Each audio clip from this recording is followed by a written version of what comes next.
रवींद्र वस्त्रनिकेतन सलगरे घेऊन आले दिवाळी महाफेस्टिवल। 1 ते 30 ऑक्टोबर पर्यंत ऑफर्सचा धुरळा आणि खास दिवाळी गिफ्ट।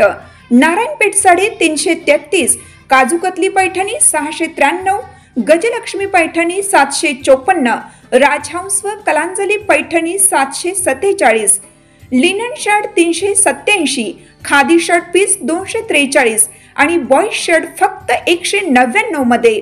तर मग त्वरा करा, रवींद्र वस्त्रनिकेतन सलगरे आणि शाखा। ताज्या बातम्यांसाठी महान करेला सबस्क्राइब करा आणि बेल आयकॉनला क्लिक करा। फलटण महिला डॉक्टर आत्महत्या प्रकरणात मोठा खुलासा, गोपाल बदने अखेर पोलिसांच्या स्वाधीन।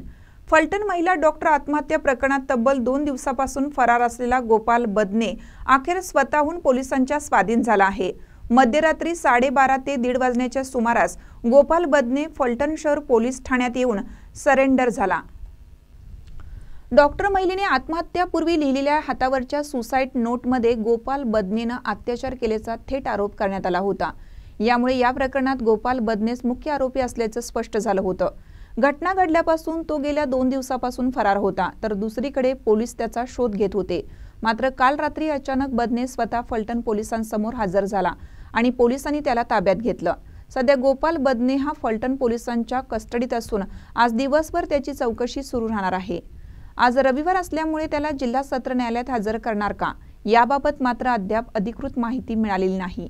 या प्रकरणातील हा घडलेला अचानक टर्निंग पॉइंट असून डॉक्टर महिलेच्या मृत्यू प्रकरणातील तपासाला आता नवीन वळण मिळण्याची शक्यता आहे।